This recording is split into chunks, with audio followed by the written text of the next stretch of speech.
Le second livre de Samuel, chapitre 4.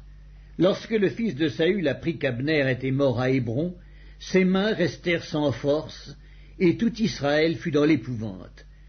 Le fils de Saül avait 2 chefs de bande, dont l'un s'appelait Baana et l'autre Récab.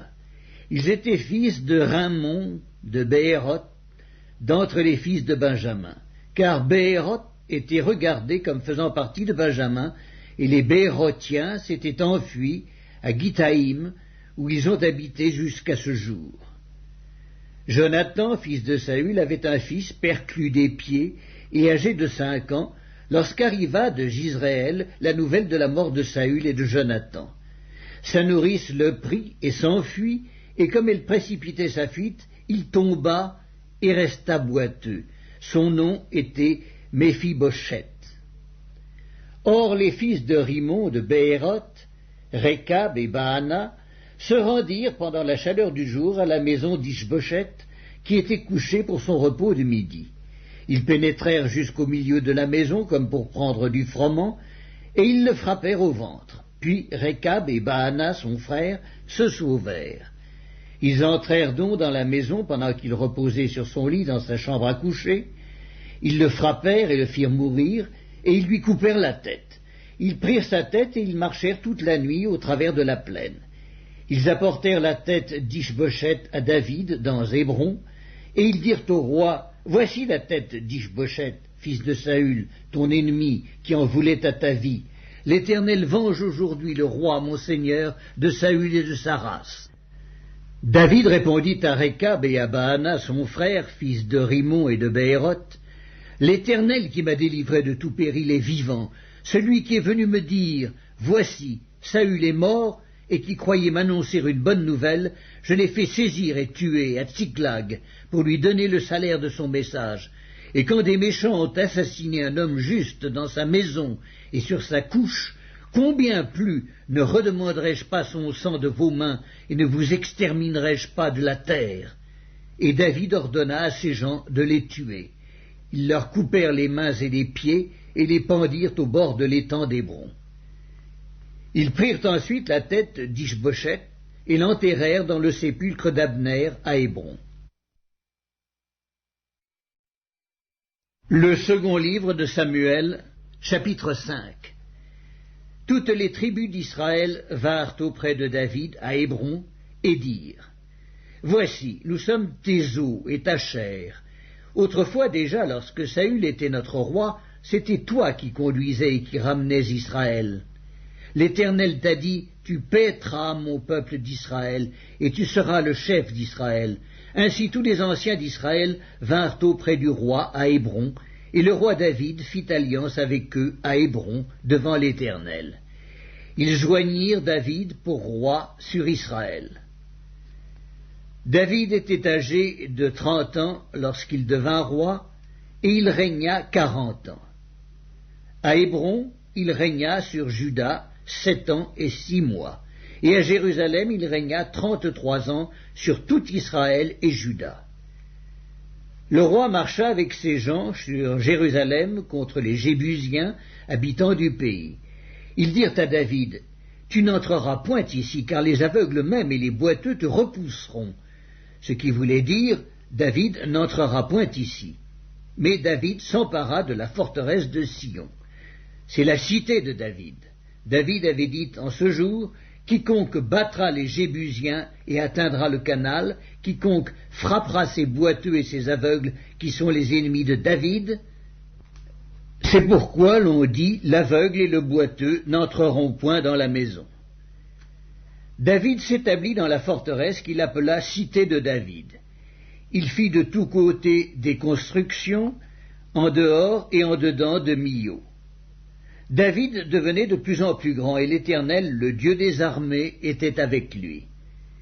Hiram, roi de Tyr, envoya des messagers à David, et du bois de cèdre, et des charpentiers, et des tailleurs de pierre, qui bâtirent une maison pour David. David reconnut que l'Éternel l'affermissait comme roi d'Israël, et qu'il élevait son royaume à cause de son peuple d'Israël. David prit encore des concubines et des femmes de Jérusalem, après qu'il fut venu d'Hébron, et il lui naquit encore des fils et des filles.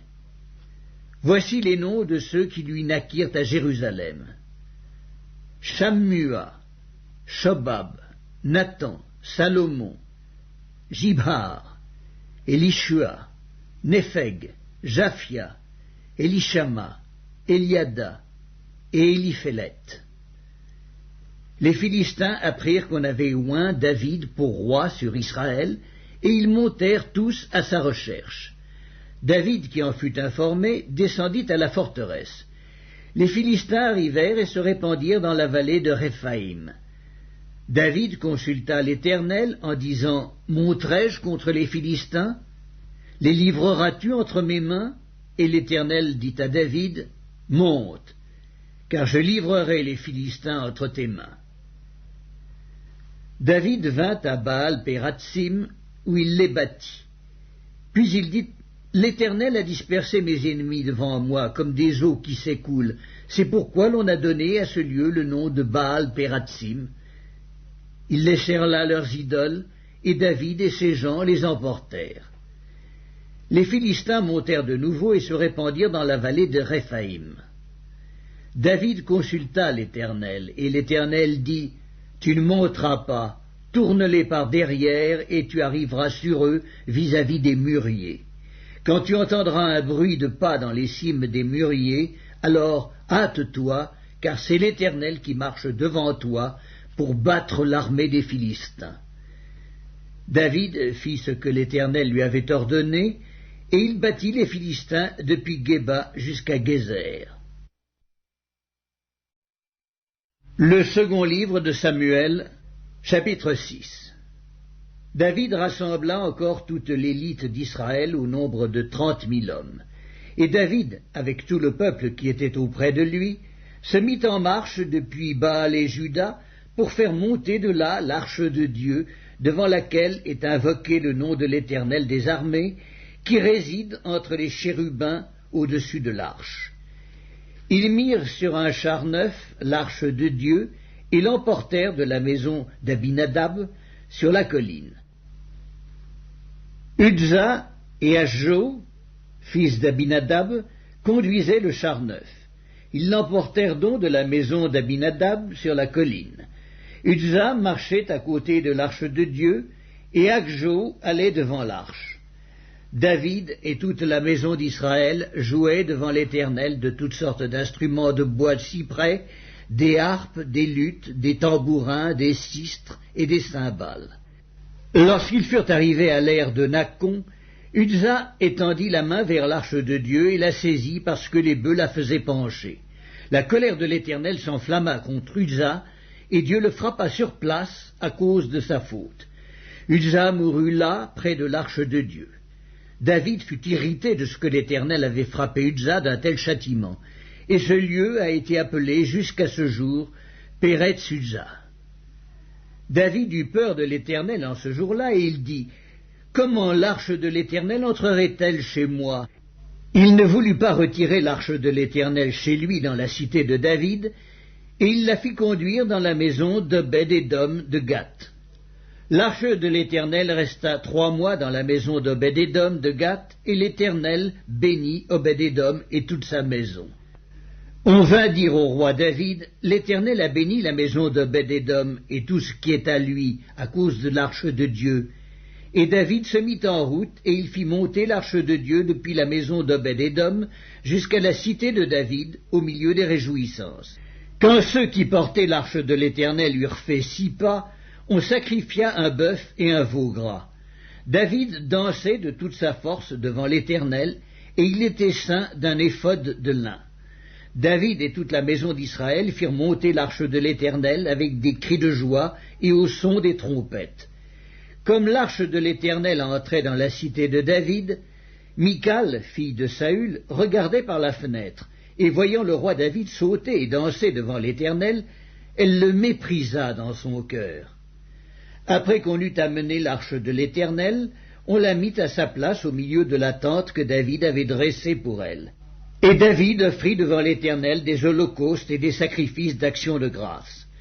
Quand David eut achevé d'offrir les holocaustes et les sacrifices d'action de grâce, il bénit le peuple au nom de l'Éternel des armées. Puis il distribua à tout le peuple, à toute la multitude d'Israël, hommes et femmes, à chacun un pain, une portion de viande et un gâteau de raisin. Et tout le peuple s'en alla, chacun dans sa maison. David s'en retourna pour bénir sa maison, et Michal, fille de Saül, sortit à sa rencontre. Elle dit « Quel honneur aujourd'hui pour le roi d'Israël de s'être découvert aux yeux des servantes de ses serviteurs, comme se découvrirait un homme de rien. » David répondit à Michal « C'est devant l'Éternel qui m'a choisi de préférence à ton père et à toute sa maison pour m'établir chef sur le peuple de l'Éternel, sur Israël. C'est devant l'Éternel que j'ai dansé.